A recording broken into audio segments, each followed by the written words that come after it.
nakaupo daw natin ang kaligtasan. Pagkat dahil sa kanya ang krimen ay nabawasan. Mga adik inorasan at sila ay pinasuko. Sa bayan kong Pinas, siya ang tunay na may puso. Ngunit ngayong tapos na ang kanyang panunungkulan. Tratuhin ng gobyerno parang salot sa lipunan. Siya'y pinagkaisahan ng mga nakaupo sa laban mo. Kasama kaming mga taga ko. Tapatong ganito ba talaga ang batas sa Pilipinas? Sino pa yung nasa tama ay siya pa ang nakapos? Hindi pa yung mga adik, meron kayong mga sakit. Eh paano naman yung ginahas at pinatay ng adik? Sa hunayan nakasabi ang pagkamalang pagsilat. Mimbaso bang imatang matagaw ang magkakilat? Araw-araw may patayan at tila magpaligsahan. At ang mga mahihirap ay lalo pang nahirapan. Duterte pa rin kahit na ano man ang mangyari. Duterte ang pinakamagaling na presidente. Sa laban mo Duterte, kakampi mo ang marami. Noon hanggang ngayon Duterte pa rin kami. Duterte pa rin kahit na ano man ang mangyari. Duterte ang pinakamagaling na presidente. Sa laban mo Duterte, kakampi mo ang marami. Noon hanggang ngayon Duterte pa rin kami. Pinakamagaling na naging presidente ng Pinas. Ngayon ay pinagtutulungan ng kampong ni Satanas. Mga walang ibang hangad kundi sa trono maupo. Para sa posisyon ay handa na makipagpuno.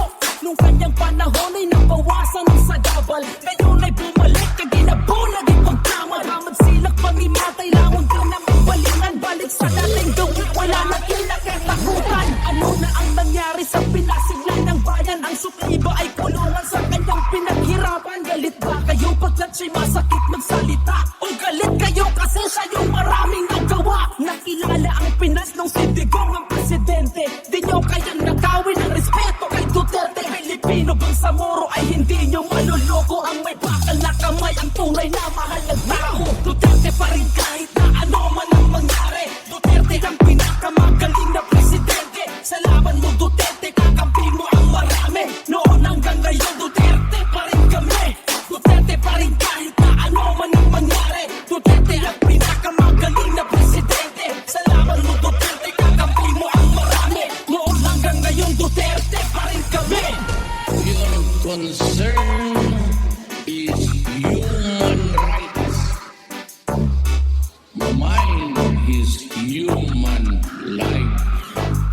Nung kanyang panahon ay nagbawasan ng sagabal. Ngayon ay bumalik ka ginabunag ipagkamal. Bamad silak pangimatay langon ka na mabalingan. Balik sa dating gawi wala na kinakatakutan. Ano na ang nangyari sa pinasiglan ng bayan? Ang sukli ba ay kulungan sa kanyang pinaghirapan? Galit ba kayo pagkat siya'y masakit magsalita? O galit kayo kasi siya yung maraming nagawa? Nakilala ang Pinas nung si Digong ang presidente. Di nyo kayang nakawin ang respeto kay Duterte. Pilipino bang sa moro ay hindi nyo maluloko? Ang may bakal na kamay ang tunay na mahal ng tao. Duterte pa rin kahit na ano man ang mangyari. Duterte ang pinakamagaling na presidente. Sa laban mo Duterte, kakampi mo ang marami. Noon hanggang ngayon Duterte pa rin kami. Duterte pa rin kahit na ano man ang mangyari. Duterte ang pinakamagaling na presidente. Sa laban mo Duterte, kakampi mo ang marami. Noon hanggang ngayon Duterte pa rin kami. Your concern is human rights. Mine is human life.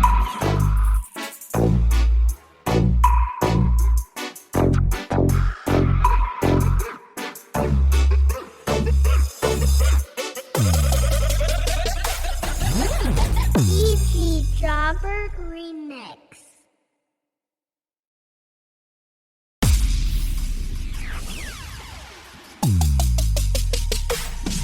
Siya ba ang nakaupo daw natin ang kaligtasan? Pagkat dahil sa kanya ang krimen ay nabawasan. Mga adik inorasan at sila ay pinasuko. Sa bayan kong Pinas, siya ang tunay na may puso. Ngunit ngayong tapos na ang kanyang panunungkulan. Tratuhin ng gobyerno parang salot sa lipunan. Siya'y pinagkaisahan ng mga nakaupo sa laban mo. Kasama kaming mga taga ko. Tapatong ganito ba talaga ang batas sa Pilipinas? Sino pa yung nasa tama ay siya pa ang nakapos? Hindi pa yung mga adik, meron kayong mga sakit. Eh paano naman yung ginahas at pinatay ng adik? Sa hunayan nakasabi ang pagkamalang pagsilat. Mimbaso bang imatay matagaw ang magkakilat? Araw-araw may patayan at tila ba paligsahan. At ang mga mahihirap ay lalo pang nahirapan.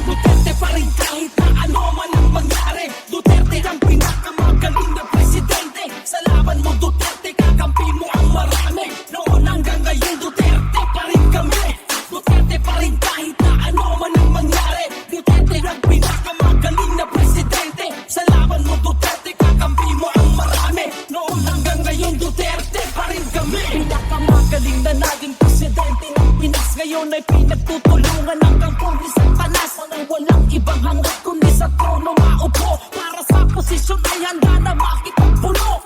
Nung kanyang panahon ay nabawasan ng sagabal. Ngayon ay bumalik kaginabunog itong kamal. Bamad silak pangimatay lamon ka na mabalingan. Balik sa dating gawi wala nang kinakatakutan. Ano na ang nangyari sa pinasiglay ng bayan? Ang sukli ba ay kulungan sa kanyang pinaghirapan? Galit ba kayo pagkat siya'y masakit magsalita? O galit kayo kasi siya yung maraming nagawa? Nakilala ang Pinas nung si Digong ang presidente. Di nyo kayang nakawin ang respeto kay Duterte. Pilipino bang sa Moro ay hindi nyo maluloko? Ang may bakal na kamay ang tunay na mahal na tao. Duterte pa rin kahit na ano man ang mangyari. Duterte ang pinakamagaling na presidente. Sa laban mo Duterte, kakampi mo ang marami. Noon hanggang ngayon Duterte pa rin kami. Duterte pa rin kahit na ano man ang mangyari. Duterte ang pinakamagaling na presidente. Sa laban mo Duterte, kakampi mo ang marami. Noon hanggang ngayon Duterte pa rin kami. Your concern is human rights. Mine is human life. Nung kanyang panahon ay nabawasan ng sagabal. Ngayon ay bumalik kaginabunog itong kamal. Bamad silak pangimatay lamon ka na may balingan. Balik sa dating gawi wala nang kinakatakutan. Ano na ang nangyari sa pinasiglay ng bayan? Ang sukli